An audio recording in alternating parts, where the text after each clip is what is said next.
करने या तो उस अपनी आत्मा को चढ़ा लेते हैं या उसके स्वाद को नष्ट कर देते हैं। तरीके से वही सुपत जी ने किया तो घंटा फिर भी नहीं बजा। जब घंटा नहीं बजा तो द्रौपदी कहने लगी कि प्रभु घंटा नहीं बजा। पांडव के पास गए और द्रौपदी से पांडवों ने कहा क्या बात है, घंटा क्यों नहीं बजा? तो कि वो कृष्ण भगवान को पूछो, कृष्ण भगवान को पूछो। तो कृष्ण कहने लगे, कहे दुष्टर आप तो राजा हैं, ये तो द्रौपदी को स्वयं पूछ लो, द्रौपदी को पूछ लो। गुरु के प्रति अभाव आ गया। जहां गुरु के प्रति अभाव आएगा, गुरु के प्रति शंका हो जाएगी, तुम्हें कुछ मिलने वाला नहीं है। चाहे ऐसे 1000 सत्संग सुनना, चाहे सत्संग, चाहे भजन, चाहे सेवा करना, अगर सेवा तुम देते हो और सेवा देते देते और ये कहते तो जाने कहा करेंगे हम तो दे गुरु महाराज को जो जाने सो करो, लेकिन तुमने भाव नहीं बनाया।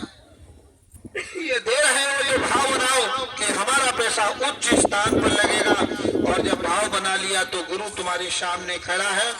इसलिए सुपच ने समझ लिया, सुपच जान गए द्रौपदी के मन की बात को, कृष्ण ने भी समझ लिया।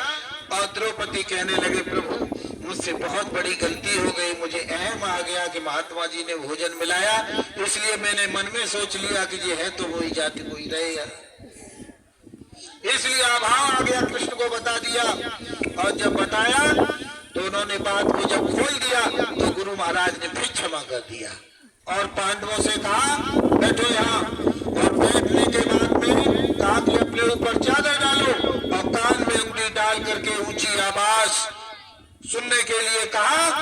तो इतनी भयंकर वर्ड यानी शब्द की टंकार, शब्द की आवाज, घंटा और शंख की आवाज सुनाई दी उनको कि पांडव विचलित होने लगे उस सुपच के सामने और दिल मिलाने लगे, इधर उधर गर्दन घुमाने लगे। सुपच कहने लगे हे केशव इन पांडवों को पूछो इनको क्या परेशानी हो रही है। तो कृष्ण भगवान ने दुष्टर को बुलाया और कहा कि दुष्टर क्या बात है, और कहने लगे हे केशव इस आवाज को बंद करवा दो, ये आवाज मुझसे सहन नहीं हो रही है, ये है महात्माओं का असली खेल, ये महात्माओं का असली खेल। इसलिए सत्संगी प्रेमी भाई बहनों, अगर ये सुपच वाली और ये घंटा और शंख की आवाज सुनना चाहते हो तो मथुरा आश्रम आप आइए, और मथुरा आश्रम पर आने के बाद आपको नामदान मिलेगा। जब नामदान मिले तो आप बैठ करके अपने घर में चादर ओढ़ करके या कम्बल रजाई ऊपर से डाल करके कान में अंगुली डाल करके और ऊंचा ध्यान दे करके मन बुद्धि को रोक करके इसको कंटिन्यूशन करके और फिर उसको सुनिए।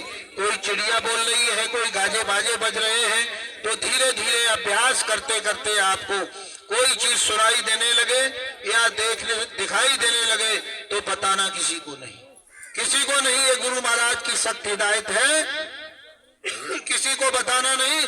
और अगर बता दिया तो वो तार तो धार उतर रही है, वो मालिक उसी वक्त बंद कर देगा, फिर आपको सुनाई देगी और नहीं दिखाई देगी।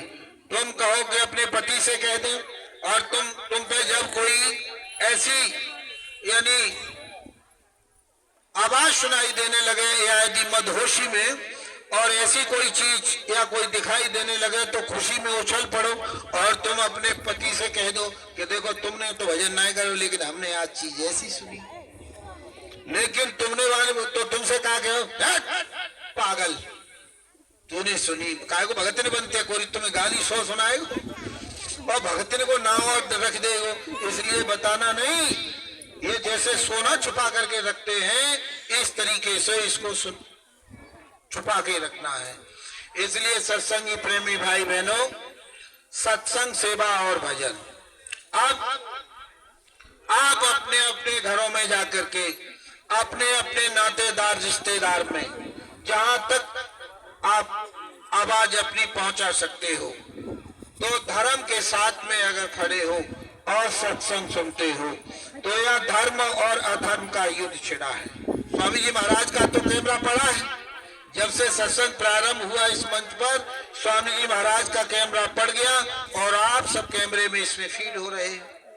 ये वायदा खिलाफी नहीं, न झूठ का कोई मजमा है न तमाशा, ये सत्संग चल रहा है।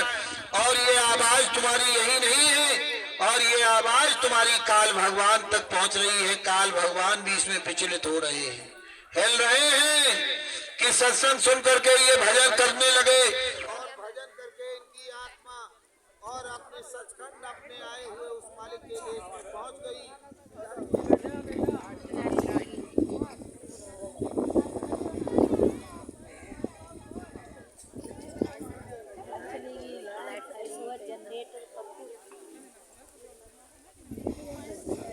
बैठे